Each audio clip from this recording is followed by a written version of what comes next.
Boa noite, pessoal. Todo mundo me escuta bem? Vamos entrando aí, vamos chegando, que a gente vai começar em instantes com o nosso convidado de hoje para estrear nossas lives temáticas. Boa noite a todos e a todas mais uma vez. Vou deixar sempre os comentários abertos, tá? Porque a gente vai sempre permitir que vocês façam perguntas durante a live e a nossa equipe do blog vai selecionando para a gente estar perguntando ao nosso professor convidado de hoje, que será o professor Paulo Tiago.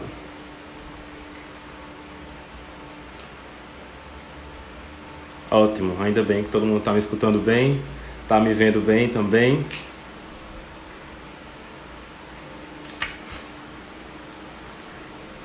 Bem, gente, vou dando início aqui.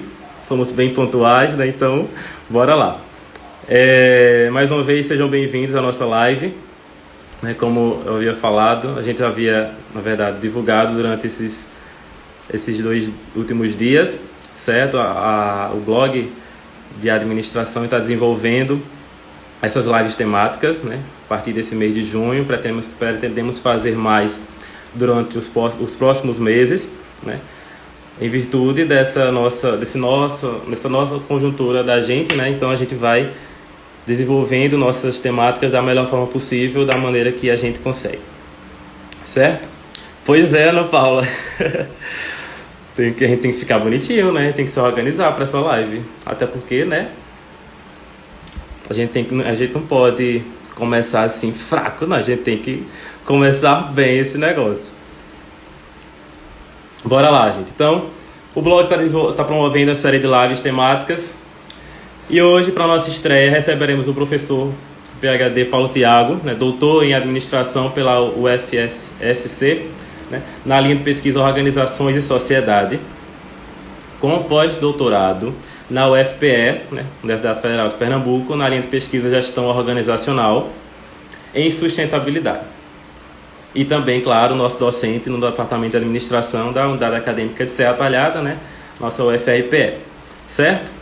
Então, mais alunos estão chegando aí, estão entrando, ótimo. A temática da gente hoje será consumo e sustentabilidade, uma temática bem atual, inclusive, né? Cada vez mais atual e ainda mais nesse período de pandemia, né? Outro aviso, nós emitiremos certificados de extensão, certo? Então, fiquem atentos, fiquem ligados, fiquem participantes, né? Para que a gente possa contabilizar do início ao fim e a gente gerar esses certificados para vocês, ok? Mais informações sobre isso a gente vai dinamizando ao longo da live. Mais um informativo que eu quero deixar para vocês também, enquanto vocês vão chegando, né? O grupo de pesquisa em organizações, produção e sociedade está desenvolvendo um e-book, certo? Esse e-book a gente vai estar recebendo artigos completos até o dia 31 de julho. Então coloca aí na agenda, dia 31 de julho é o limite máximo, não pretendemos prorrogar. A gente já pensou na prorrogação, então até 31 de julho a gente vai estar recebendo esses artigos, certo? Então é uma oportunidade maravilhosa para a gente investir aí nessa outra categoria, que nós temos muitos eventos de resumos, expandidos e simples, então essa é uma grande oportunidade para publicarmos publicar artigos, certo? Então é como se fosse uma revista eletrônica, então é bem importante que vocês se organizem, né? Então nós temos tempo para isso, as normas estão disponíveis no site, é só seguir lá, @gpos.ast, que vocês têm todas as informações lá do e-book, lá no link da bio, certo? Bem, reunimos algumas perguntas, certo? Antes da live, e a nossa equipe estará selecionando as perguntas também durante, como eu já falei para vocês no começo. Então, comente aqui, participe junto com a gente, que a gente vai selecionando as perguntas de vocês e vai reportando ao Paulo, ok? Mas nós também temos algumas perguntas antes. Então, vou aqui convidar o Paulo Tiago, professor Paulo Tiago, para a gente dar início à nossa live de hoje. Retorno, espero que seja em breve. Vamos lá. Agora. Boa noite, Paulo. Olá, boa noite. Vocês estão me escutando? Tá escutando, Renan? Não? Eu estou escutando, tá tudo certo aqui. Ah, beleza. Estou vendo se alguém se manifesta ali nos comentários, mas eu acredito que todo mundo tá conseguindo escutar. Se alguém estiver escutando Pronto. mal, aí dá um recado aí, coloca aí uma mensagem pra gente consertar o áudio aqui.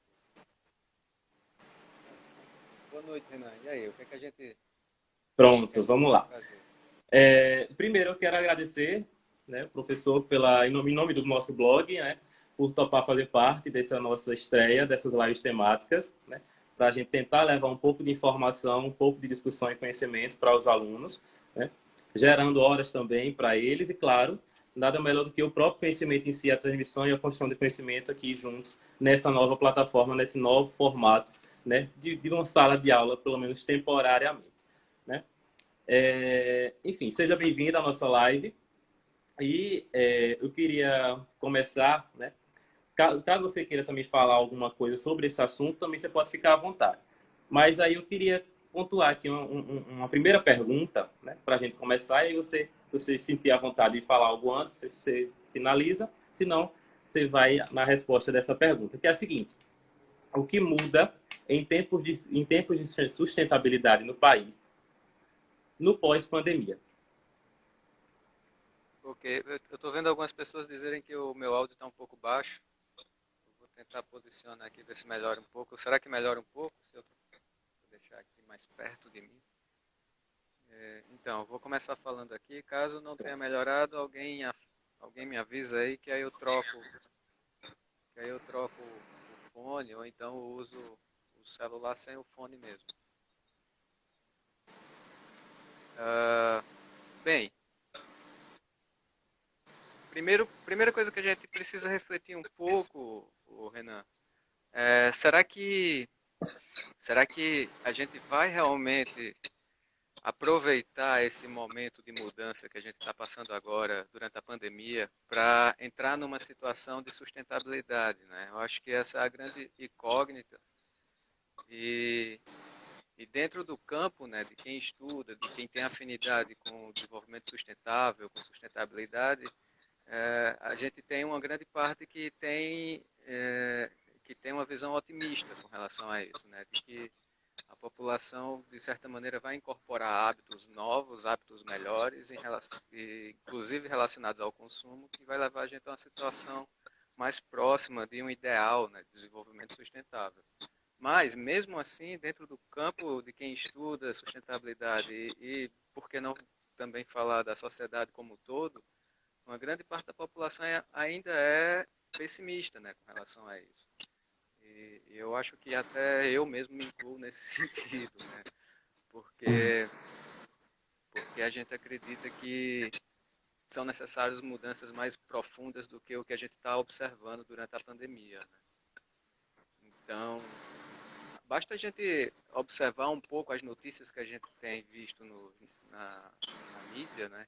Quando fala assim, tal cidade está flexibilizando as regras de abertura do comércio, né? E vai começar a abrir amanhã, ou então abriu ontem, abriu essa semana, etc. O que a gente tem observado é uma loucura da população voltando ao hábito consumista que sempre teve, né? Então, não Isso. dá para não dá para criar muitas esperanças que isso venha a mudar. Um caso emblemático, eu não sei se vocês que estão assistindo acompanharam, foi o caso em Blumenau, se eu não me engano. Blumenau? Isso, acho que foi Blumenau. E, enfim, tiveram vídeos divulgados por WhatsApp, etc. E o pessoal entrou no frenesi consumista lá logo após reaberto o shopping, né? Enfim, então eu acho que mudanças mais profundas vão ser necessárias para a gente entrar numa tendência de consumo que a gente possa dizer que é um consumo mais sustentável do que o que a gente tem atualmente, né? E eu digo isso porque a gente começa essa discussão, ela não é de agora, né? Não é agora na pandemia isso ganhou mais destaque, né? Porque, enfim, a gente se viu limitado nas opções de consumo que a gente costumava ter antigamente, né? O Amartya Sen vai dizer para a gente que a gente teve as nossas liberdades de escolha econômica restritas, né, agora durante a pandemia. O Amartya Sen é um economista, um autor muito importante nessa discussão, né, quando ele fala das liberdades e aí eu prefiro não me aprofundar muito na literatura em si, a gente levar um papo mais prático, né? Uhum. Mas o que aconteceu foi isso. Antes da pandemia, a gente tinha muito mais possibilidades de escolha sobre o que a gente queria ou não queria consumir, ou podia ou não podia consumir, né? E, e agora não, né? E agora não, né? E agora tudo ficou mais restrito, né? Muitas das empresas, inclusive, que forneciam produtos e serviços para a gente, acabaram fechando suas portas, né? E sem expectativa de abrir mais. Mesmo com o fim da pandemia, muitas delas não vão abrir mais, né? O que leva para a gente, como consumidor, uma restrição de escolhas, né? Quer queira, quer não.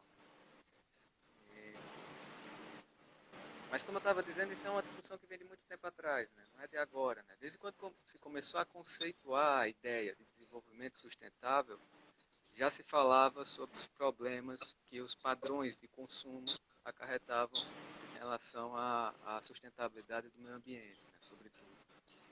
Não só das dinâmicas de consumo, mas dinâmicas de produção também, né? E aí você pode falar até melhor do que eu sobre isso, você, Ana Paula. Mas esse foi o binômio que fez a discussão evoluir, né? Buscar compreender com mais profundidade os problemas relacionados aos padrões de produção e de consumo.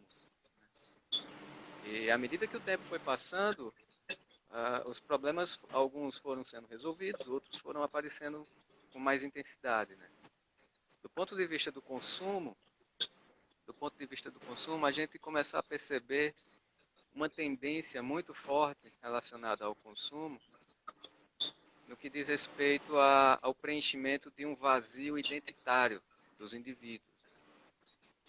E isso faz com que as pessoas, em vez de reavaliar os padrões de consumo propriamente, acabam avaliando os valores e os símbolos relacionados aos produtos e serviços que eles escolhem consumir. Uma tentativa de estabelecer uma identidade, de adotar para si uma identidade que ela quer expressar por meio do seu consumo.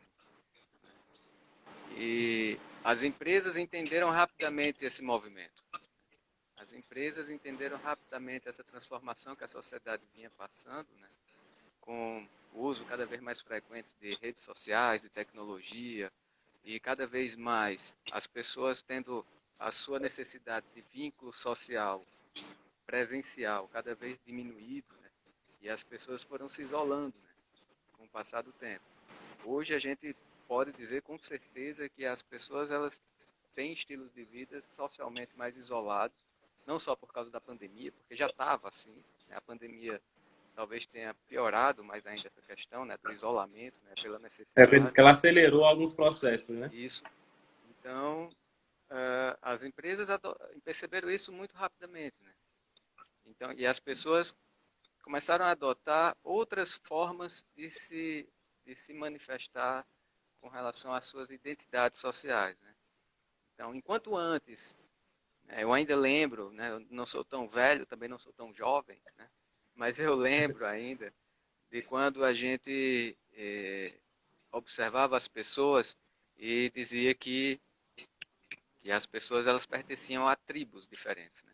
Tribos sociais diferentes. Então tem a tribo ali do forrozeiro e tem ali a tribo do pagodeiro, que é diferente da tribo do forrozeiro, e você acabava construindo um pertencimento a essas tribos, né? A tribo dos roqueiros, né? E por aí vai. Mas quem era de uma tribo não conseguia fazer parte normalmente, né? Geralmente, não, a não ser raras exceções, não conseguia fazer parte de outra tribo. Então, a identidade dos indivíduos era por meio das suas vinculações com as tribos sociais que existiam, né? Isso foi passando e as pessoas foram se isolando e essa necessidade de se vincular às tribos foi se diluindo, né? Hoje em dia a gente tem pessoas que são ecléticas em quase tudo, né? Então, conseguem curtir ao mesmo tempo um forrozinho aqui, depois um rock ali. E isso, por um lado, deu mais liberdade para a gente se expressar da maneira que a gente quiser, né? No momento que a gente quiser e como quiser. Né? Mas, por outro lado, também criou um caos identitário entre as pessoas. Né?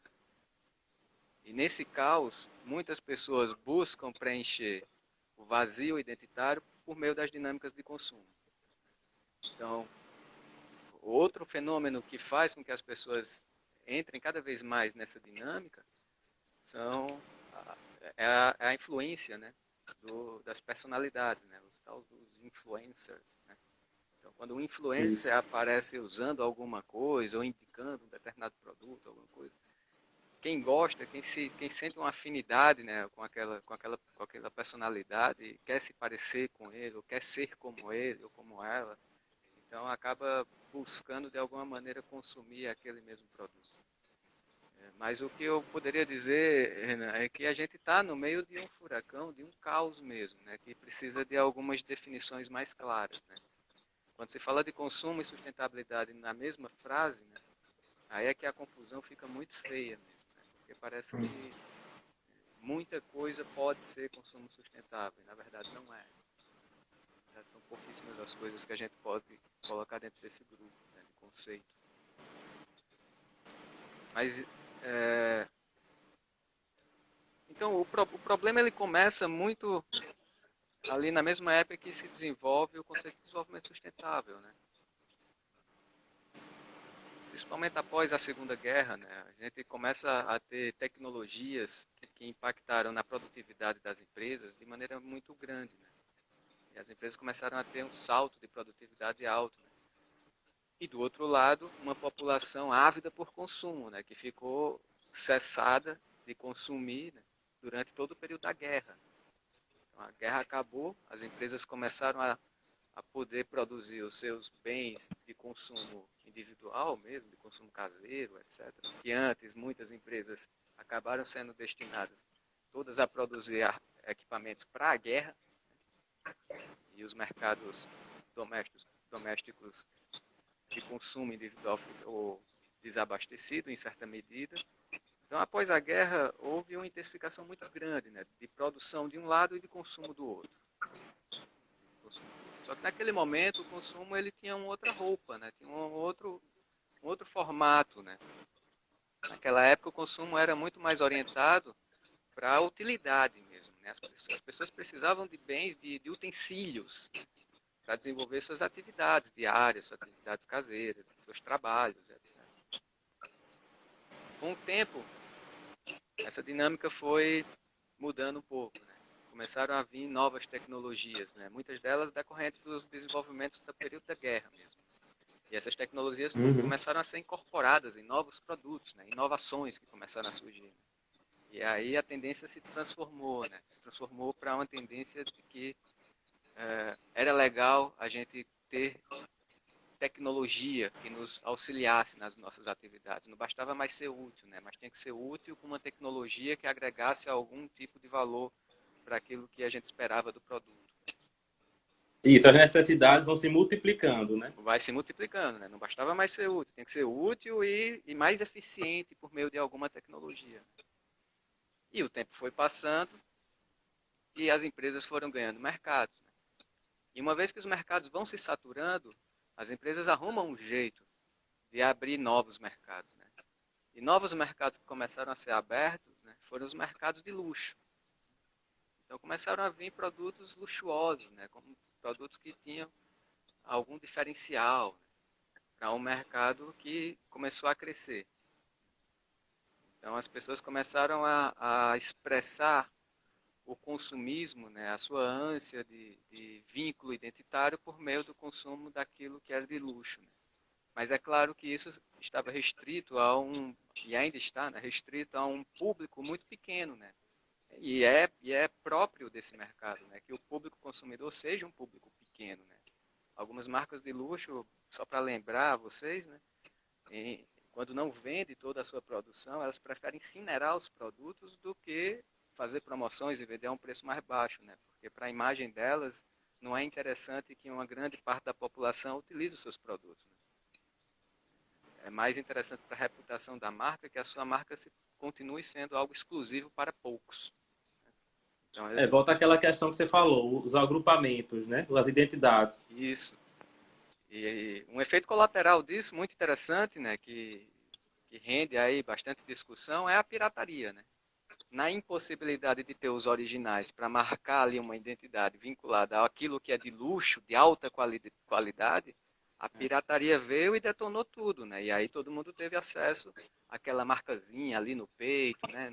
No seu equipamento e etc. Exatamente. Mas enfim, depois disso, né? O mercado de luxo também se saturou. Hoje em dia, se a gente olhar, fazer uma análise nos mercados de luxo, as empresas competem no mercado de luxo, o que significa uma saturação do mercado. E uma forma das empresas continuarem ganhando espaço, competindo e ganhando mercado, foi essa forma de buscar desenvolver produtos e serviços com um forte apelo identitário a causas, né? Então a gente tem empresas que desenvolvem seus produtos, seus serviços para uma causa ambiental, outros para uma causa de gênero, outras para uma causa racial e por aí vai indo, né? E a gente tem hoje em dia aí empresas que exploram esses nichos, né, na busca de mercado. Mas eu acho que tem apontamentos aí, comentários, perguntas, né, Renato? Pronto, pegando esse gancho aí que você falou das empresas, aí tem uma perguntinha aqui. Se você acredita que essa pandemia vai deixar algum tipo de lição para as empresas em termos de sustentabilidade? Nesse caso, para as empresas. O que é que você acha?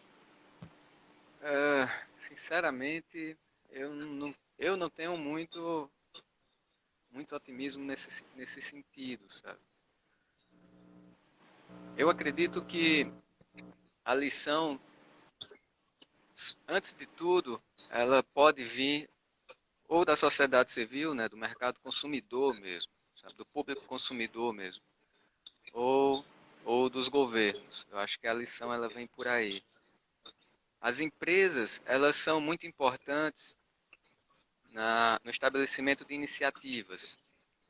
Isso sim, no estabelecimento de compromissos. Mas essas iniciativas, esses compromissos, eles só aparecem, a gente já percebe isso com alguma margem de história que existe desde da Rio 92. Essa, essa iniciativa das empresas, elas só acontecem quando tem uma pressão da sociedade civil, principalmente. E, do outro lado, regulamentações do governo. Então, existe um arcabouço institucional que vai fazer com que essas empresas elas avancem nesse sentido. Então, a gente tem que ter, de um lado, governos dispostos a criar instituições no sentido de regulamentos, de mecanismo de controle, fiscalização, que façam com que as empresas desenvolvam realmente iniciativas e ações de mercado mais propriamente orientadas para um desenvolvimento sustentável, e do outro lado a gente também tem que ter uma sociedade civil mais consciente em busca de produtos, em busca de serviços que tenha realmente um fundamento baseado na ideia de sustentabilidade. E são dois lados da moeda muito complexos e muito difíceis de resolver. Muito difíceis mesmo. Por um lado, a gente tem governos que já a gente tem provas suficientes que não tem muito compromisso com isso, independente de partidos, né? Os governos, de maneira geral, a causa ambiental nunca foi uma causa muito forte, sobretudo no Brasil. No Brasil, o que impera como causa política que leva à eleição de um candidato sempre foi mercado de trabalho, desemprego, economia, inflação, etc. Mas o meio ambiente, a sustentabilidade, o desenvolvimento sustentável nunca foi uma bandeira muito forte com esse. Tanto é que nas últimas eleições presidenciais a gente tinha uma candidata, né, a Marina, que tinha essa bandeira forte, mas qual foi o resultado? Né? Marina ficou lá atrás nas eleições. Então, mas enfim, quem elege os governantes somos nós, sociedade civil, população. Então, se a gente não vota nesses candidatos, isso significa alguma coisa. Significa que o outro lado das instituições, que são os valores, os significados, os comportamentos da população também não têm muita prioridade em relação ao desenvolvimento sustentável. Então, são dois lados da moeda que a gente precisa desenvolver de maneira muito forte, muito ampla, para que algo de fato aconteça. Justamente, você citou aí, durante a sua fala, uma palavra, um termo-chave que eu particularmente, eu acho, quando é falar de desenvolvimento sustentável, vale a pena comentar, que é sobre a conscientização. Né? Você falou sobre a questão de ser consciente. Né? E aí tem muito disso. Aí eu faço um gancho com a próxima pergunta que diz o seguinte, que pós-pandemia surge um novo perfil de consumidor mais preocupado com a utilização racional dos recursos, que aí eu faria um link aí com essa questão de conscientização, né? Olha, mais uma vez, eu também não acredito que isso possa acontecer, sabe? Pós-pandemia, o que eu acredito que vai acontecer com relação a consumo, né, são duas coisas. A intensificação, que isso já está acontecendo, né, por necessidade, e talvez seja mantido, eu acredito que vai se manter, que é o hábito de consumo por online, o consumo por compras online. Né? Isso já está acontecendo e eu acho que pode se manter em nível alto, logo depois da pandemia. Mas isso também não diz muito respeito a consumo sustentável. Uhum. E por outro lado, a questão de higiene mesmo, que tem sido preponderante, né, para a gente conseguir passar por essa situação. Então, muita coisa que a gente, enquanto população, né, digamos assim, vacilava com relação à higiene, a gente está tomando uma lição agora para melhorar nesse aspecto. Né? Mas fora isso, eu não sou muito crente assim de mudanças profundas virem a ocorrer. Sobretudo em direção à sustentabilidade. Para a sustentabilidade, a gente precisaria rever muitos valores que a gente tem, que nos leva a um comportamento de consumo. Enquanto a gente não rever esses valores, a gente não vai sair desse lugar. E isso é muito grave, sabe, Renan? Porque parece algo simples, né? Ah, tudo bem, agora eu me tornei consciente, então agora eu só vou consumir produtos e serviços que eu tenha certeza que foram operacionados e produzidos de maneira sustentável. E aí você troca tudo, né? Você troca seu guarda-roupa, troca seus alimentos, etc. Imaginamos que outras condições relacionadas a preço dos produtos não seja relevante nessa situação, mas a gente sabe que é, né? Mas mesmo assim, mudando tudo, o que a pessoa conseguiu fazer foi mudar os produtos, mas não mudou seu padrão de consumo. Então fica difícil, né, da gente pensar em algo... Existem comportamentos específicos e temporários, né? Mas isso não quer dizer um cenário futuro, né? Muitas vezes. Isso. Eu acho interessante quando eu vejo aquelas... às vezes tem umas influências, e aí são boas influências nesse caso, né? Que se colocam alguns desafios e desafiam outros, e dizem, esse ano eu vou passar o ano inteiro sem comprar uma roupa. Não sei se alguém já viu isso aí. Isso eu acho interessante, mas isso sozinho também não significa muita coisa. Isso é só uma forma de aparecer também. Né? É uma forma de ter divulgação, né? Eita, que louca, não vai comprar nenhuma roupa durante o ano. Mas o que é que... Se houver por trás desse comportamento uma reflexão com relação ao padrão de consumo, aí sim, aí começa a se tornar interessante. Se não for só um meio de ganhar exposição pelo absurdo que possa parecer para o grupinho que ela faz parte, isso não significa muita coisa, sabe? Perfeito. Boa. Isso vai levar um tempo, né? Eu sempre também costumo apontar, além daquele termo de conscientização, que questões de consumo e sustentabilidade, elas levam tempo, né? Porque são valores, né? E tudo isso não é do dia para a noite, né? Então, tudo leva um tempo. Mas aí eu queria aproveitar e para a gente seguir para a nossa próxima pergunta, né? Que ela diz o seguinte, você acha que a ciência, o conhecimento científico, terá mais relevância nas políticas públicas voltadas para a sustentabilidade? Não, de maneira alguma. Aí é que não é mesmo. Aí é que não é mesmo. Mas assim, a gente também tem uma certa confusão quando fala de ciência, né? O termo ele está muito em voga agora por causa da pandemia, né? E se falou bastante, ainda se É, fala, né? Ah, vamos tomar decisão com base na ciência para lá, ciência para cá, e cadê a vacina, cadê a ciência não avança. É, mas a gente precisa equilibrar o que é que a gente quer dizer com ciência, na verdade. Ciência nada mais é do que conhecimento. Se a gente for olhar na raiz da palavra lá, ciência é conhecimento, e ponto final. Mas eu isso. entendo que quando essa palavra é chamada a atenção por alguém, né, especialmente nos discursos que a gente tem visto relacionados à pandemia, não é sobre conhecimento que está se falando. Está se falando de um conjunto de métodos sistemáticos para construir um determinado conhecimento que seja generalizável e que seja aplicado a todo mundo e que vai fazer efeito. É a ciência, né? É a ciência tradicional, é o método científico tradicional. Né? Nesse sentido, sustentabilidade, desenvolvimento sustentável, tem uma parte que se desdobra em cima da ciência tradicional, sobretudo a parte climática. Né? Quando a gente fala de mudanças climáticas, a ciência tradicional ela tem muito a nos ensinar. Né? E aí os meteorologistas, quem trata dos dados com relação às mudanças no clima, esse campo de pesquisa ele é importantíssimo. Por outro lado, quando a gente fala de desenvolvimento sustentável e de sustentabilidade também, embora sejam conceitos diferentes, mas eles caminham juntos, né? A gente tem um conjunto de questões relacionadas com relação à sociedade, ao meio ambiente, à economia, né? Como juntar a economia com o meio ambiente e sociedade, que fogem bastante da compreensão da ciência tradicional.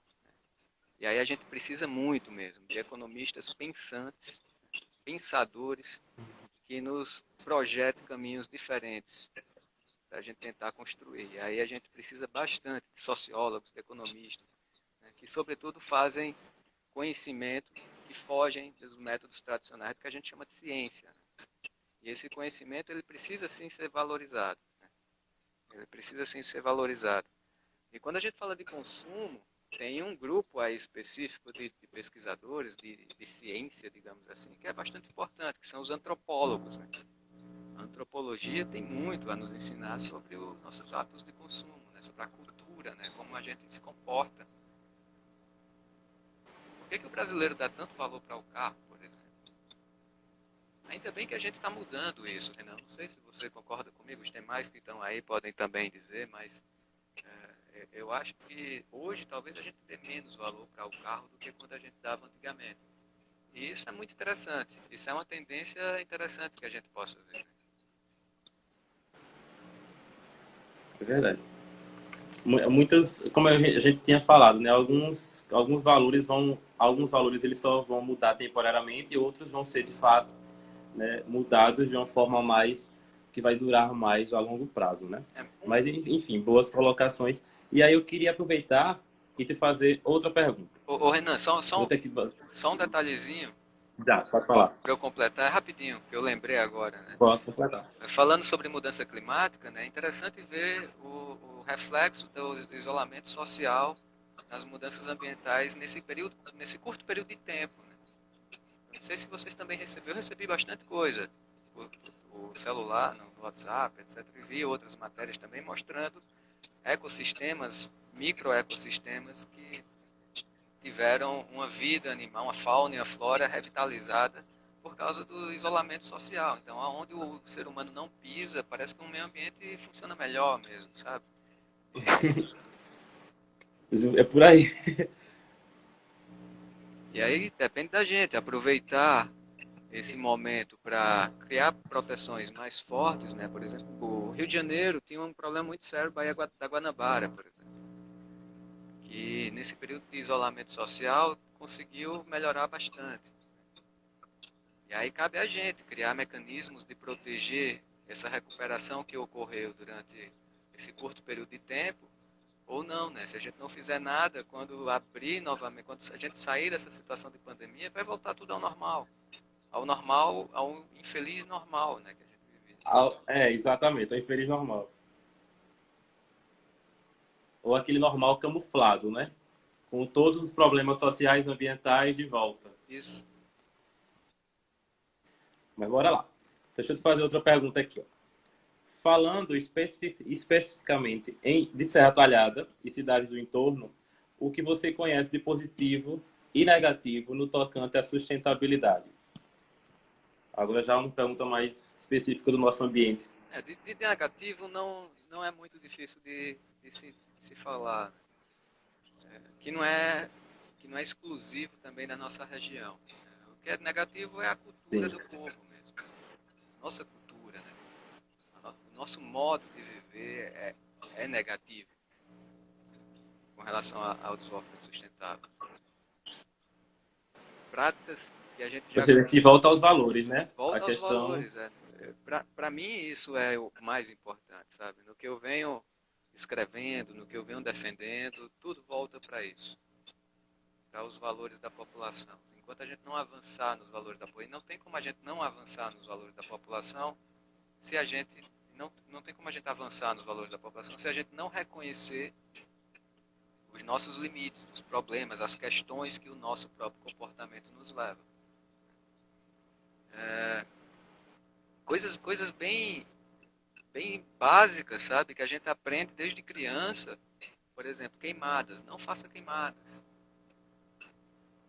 Não faça queimadas. A gente aprende isso desde criança. E não é à toa, não. Existe um fundamento muito importante nisso, né? De não fazer queimada. Para o meio ambiente e para nós mesmos, né? Como parte do meio ambiente. Só que, invariavelmente, quando chega a época, na região de Serra e de outras cidades, a queimada é explodindo, torando. Basta você fazer um passeiozinho de carro entre uma cidade e outra que você vê. Já identifica. E assim, não tem muito o que se fazer, né? Porque está no direito dos proprietários. Os proprietários, eles têm direito de fazer isso. A não ser que estejam fazendo algo ilegal, né? Na propriedade que não é dele, etc. Né? Mas se for uma propriedade legalizada, etc., está no direito dele, né? Mas a gente não tem ainda como avançar nessa situação se a gente não mudar os valores mesmo, fazer uma pressão mais forte, né? Como a gente tem visto, uma pressão fortíssima acontecendo essa semana. A gente tem que falar, Renan, a gente está aqui no tema sobre sustentabilidade e faz parte, né, do tema também a questão de discriminação, né, de bem-estar social, etc. A gente tem visto uma pressão fortíssima para se Sim. mudar os regulamentos com relação a isso, a não se tolerar de forma alguma, né? A gente vinha numa decrescente, né, cada vez tolerando menos, né, e esses últimos fatos que aconteceram essa semana nos Estados Unidos, etc., fez uma pressão fortíssima acontecer, né? E assim, vamos esperar que isso traga realmente efeitos positivos, né, para ter regulamentos, instituições mais fortes para combater discriminação. Sim, sim. Porque assim, pode ser que nada aconteça também, né? Porque tem o lado ruim de todo o movimento, né? Uma pequena parte que, que aproveita, né? Que, enfim, se torna oportunista ali para realizar atos que não são legítimos, né? Para a causa. Um lado positivo, E, um lado positivo que a gente talvez tenha, né, na nossa região, são pequenos avanços, sabe? Pequenos avanços intergeracionais, primeiro, né? De uma geração para outra, né? Por exemplo, meus sobrinhos, eles são muito mais conscientes ambientalmente do que eu, com certeza. Não tenha dúvida, né? Minha brincadeira de infância era matar lagartixa e passarinho. Hoje em dia, uma pois é. criança ela não é mais instruída, educada a crescer com essas brincadeiras, né? E, e outros avanços pequenos que acontecem, por exemplo, em Serra Talhada eu sei que existe um mecanismo municipal de reduzir imposto de IPTU, se eu não me engano, se a casa tiver alguma árvore nativa local. Eu não sei em que medida que isso funciona de fato ou não, mas é um avanço interessante que aconteceu, se eu não me engano, na última década no município. Não é algo muito antigo isso, em Serra Talhada. Então, são assim, são pequenos passos que a gente vai dando, né, que vai acontecendo. Né? Mas Sim. no balanço, né, fazendo o balanço, a gente não tem muito do que se orgulhar, não. Eu não acho que tenha muito do que se orgulhar com relação a meio ambiente, a desenvolvimento sustentável na região da gente, não. São pequenos passos e cada passo é difícil, sabe? Cada passo é custoso para colocar um pé na frente do outro. É, tem um trabalho muito interessante em Serra de reciclagem, né? Que acontece em Serra de reciclagem. Tem um galpão de reciclagem. E eu sei que foi uma batalha para que aquilo acontecesse. Foi uma batalha das pessoas envolvidas mesmo, que tiveram que colocar aquilo em frente e foi contra tudo e contra todos, para que aquilo de fato funcionasse. Não é fácil. Isso, exatamente. Eu queria, Paulo, aproveitar e fazer uma pergunta, a gente já está chegando à nossa reta final, já nesse caminho, né, sobre o que é que as pessoas têm feito, né, como é que a gente está lidando com essas questões, principalmente no nosso ambiente mais específico, né, nesse corte no sertão. E aí, como você enxerga o efeito da universidade na comunidade? O que é que você, a respeito dessa integração universidade-comunidade, né, de que forma a universidade pode contribuir para a aplicação ou para um processo de sustentabilidade? A gente tem muito que pode fazer, né? A universidade tem muito que pode fazer. O grande problema da universidade, sobretudo da Universidade Federal, são os entraves que a gente tem internamente nos nossos processos para a gente conseguir fazer alguma coisa, de fato. Mas a academia como um todo, né, ela tem muito a contribuir nesse sentido. Né? As instituições privadas, elas são muito mais ágeis nesse sentido. De desenvolver projetos de extensão para agir pontualmente no problema que acontece ali, outro problema que acontece do outro lado. A gente na Universidade Federal, a gente fica muito preso aos processos burocráticos internos, né, das universidades. Então, de certa maneira, a gente fica um pouco imóvel. A gente consegue fazer nossos trabalhos de maneira sazonal, né? A gente implementa algo, aquilo dura durante um tempo e daí para implementar mais alguma coisa, isso vai levando tempo. Isso vai levando tempo. Uhum. Né? Não é algo tão ágil quanto as instituições privadas. Eu acho que isso a gente poderia aprender bastante com as instituições privadas de como dinamizar os nossos processos internos para conseguir dar melhores contribuições, contribuições mais rápidas, mais pontuais, né, nos problemas que a gente vê.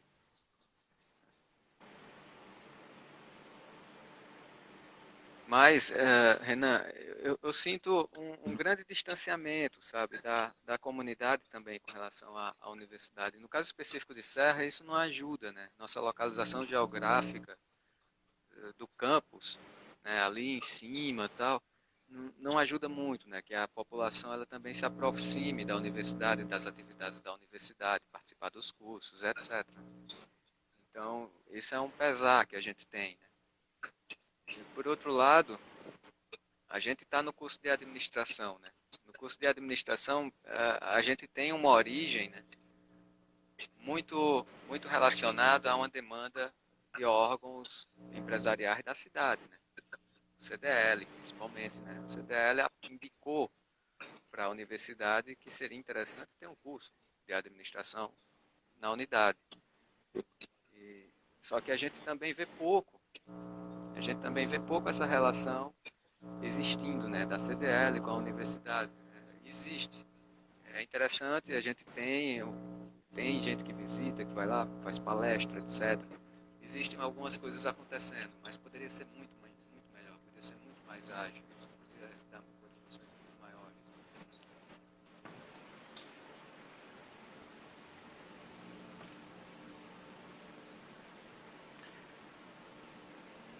Paulo, eu não, a tua voz caiu um pouco. Ah, caiu? Voltou. Agora Voltou? voltou. Pronto, foi só a última palavra mesmo que saiu. Tá. Pronto. Então, É, Renan, eu queria deixar sem mais problema. umas ideias aqui para a gente pensar. Já está chegando numa reta Tá. final. Então, eu queria deixar umas ideias para a gente pensar, né? Saindo um pouco daquele aspecto cultural, né, do consumo, a gente pensar nos nossos valores, né? Tem um outro passo que vem depois disso, que é a ação, né? A gente, de fato, agir para ter um consumo mais orientado para o desenvolvimento sustentável. Mas uma ação para um consumo mais sustentável, ele não consegue se desenvolver se a gente não fizer primeiro uma reflexão dos valores. Sabe? E depois de uma ação, a gente ainda tem que marcar o território com uma postura. Enquanto consumidores, a gente precisa ter uma postura mais determinada, né? Que a gente quer ter uma relação de consumo com produtos e serviços de empresas que realmente tenham um compromisso e que realmente tenham processos e operações orientadas para um desenvolvimento sustentável. Então são esses três pilares, né? A gente precisa de uma reflexão sobre os nossos valores, sobre os nossos significados em relação ao que a gente consome, uma ação orientada, pautada em cima desses valores, desses significados, e por fim, uma postura, né? Uma postura para que, de fato, as empresas se sintam pressionadas a modificar o que elas fazem. Perfeito. Então, acredito que a gente conseguiu aí contemplar, acredito que a maioria das perguntas que nos foram trazidas, né? Pessoal, durante a nossa fala, e principalmente a sua, foram complementando com afirmações ou comentários aqui embaixo. E aí, a gente vai chegando nessa reta final. E eu queria, de fato, quero saber se tem mais alguma pergunta. Se alguém quiser perguntar mais alguma coisa, pode colocar nos comentários. Mas eu já quero aproveitar aqui e antecipar aqui mais uma vez meu agradecimento em nome do blog de administração da UAST, né, por se topar fazer parte da nossa primeira live temática, né? Continuaremos com essa programação pelos próximos meses, né? E eu quero mais uma vez te agradecer por ter topado, por trazer seu conhecimento, trazer as suas informações, trazer a sua discussão, o seu ponto de vista para essa temática que também é tão sua, né? Então, muito obrigado ao professor Dr. Paulo Thiago pela sua presença. Se você quiser deixar mais alguma mensagem, alguma palavra.